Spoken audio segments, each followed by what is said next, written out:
ini nggak bisa dilakukan oleh sembarang orang. Hanya orang-orang soleh. Kenapa? Karena Rasulullah SAW ingatkan, ketika di malam hari, setan itu membuat 3 ikatan di leher kita. Betul. Makanya kita susah bangun, karena setan itu membuat 3 ikatan di tengkuk kita, di leher bagian belakang. Jadi ketika kita bangun ya, setan akan bilang, malam masih panjang, dingin, kasurmu empuk, udah tidur aja. Tapi kalau kita bangun, maka kita akan terlepas 1 ikatan ya. Ketika kita bangun dan kemudian kita zikir alhamdulillahirabbil alamin misalnya gitu ya, dengan mengucapkan begitu saja sudah terlepas 1 ikatan. Kemudian setelah itu biasanya kalau udah bangun tidur lagi ya. Tapi kalau kita bangun dan kita wudu, terlepas ikatan yang kedua. Masya Allah. Setelah wudu baru kita sholat, baru terlepaslah ikatan seluruhnya. Jadi jangan cuman sampai lepas 1 ikatan nih, udah bangun tidur lagi, diikat lagi sama syaitan ya. Diikat lagi sama syaitan.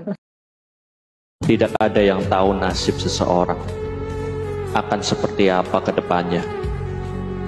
Pesannya cuma satu: selama masih jadi manusia, jangan pernah meremehkan manusia.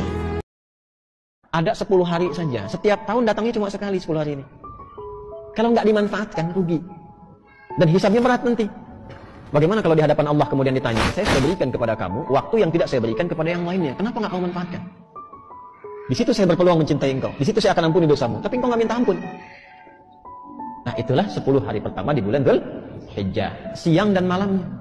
Kalau bisa dikerjakan, istighfar banyakkan, tasbih, tahmid, takbir, tahlil, Al-Quran dihatamkan, tahajud tak tinggal, puasa ditutup hari ke-9, insya Allah kalau ikhlas, itu hari ke-10 hati sudah bersih. Dosa gugur. Dan berubah jadi orang baik. Itu yang diinginkan oleh Allah Subhanahu wa Ta'ala. Ini ngeri ini teman-teman semua. Orang-orang yang melanggar batasan-batasan keharuman Allah. Orang-orang yang melanggar batas-batasan keharuman.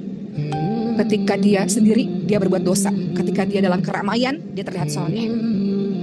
Jadi orang yang gak diterima amalannya di hadapan Allah SWT, orang-orang yang melanggar batas-batasnya Allah SWT. Apa kata Rasulullah SAW? Perhatikan teman-teman, apa yang aku katakan ini. Ini sesuatu yang mengerikan ya. Ini nasihat besar juga buat di rumah. Kata Rasulullah, sungguh aku mengetahui banyak di kalangan umatku yang datang pada hari kiamat dengan berbekal kebaikan sebanyak gunung, sebesar gunung. Namun Allah menjadikan amal-amal itu sebagai debu yang berterbangan.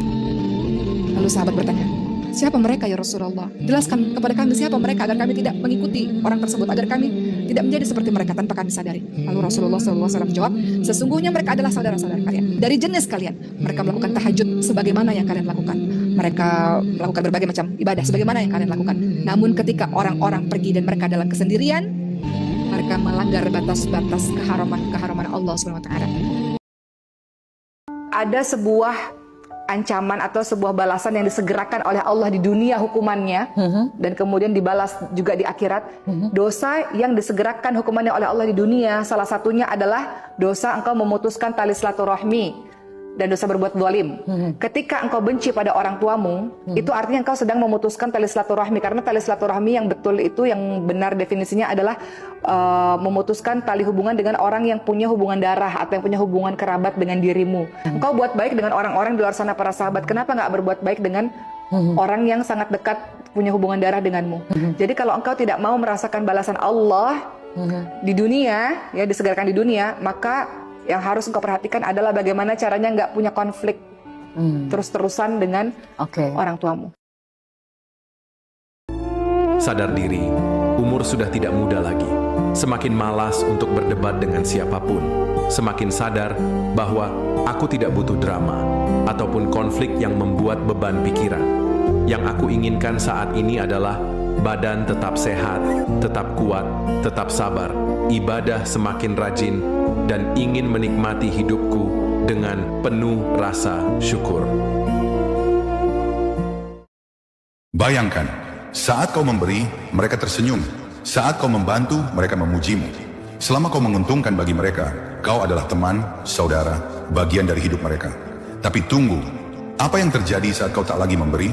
Saat kau jatuh, saat kau butuh bantuan, senyuman itu memudar, pujian berubah jadi bisu. Orang-orang yang dulu ada, perlahan menghilang. Seakan kau tak pernah berarti apa-apa. Dan saat itulah kau sadar, sebagian dari mereka tak pernah benar-benar peduli. Mereka hanya tinggal selama kau berguna. Tapi dengar ini, jangan takut kehilangan orang-orang seperti itu. Karena mereka yang tulus, tak butuh alasan untuk tetap di sisimu. Dan merekalah yang sebenarnya berharga. Berapa lama kita muda? Hari berubah jadi minggu, minggu bertukar menjadi bulan, bulan pergi datanglah tahun. Pergeseran masa dan pertukaran waktu membuat kita jadi berubah. Kulit yang tadinya kencang jadi lentur dan keriput.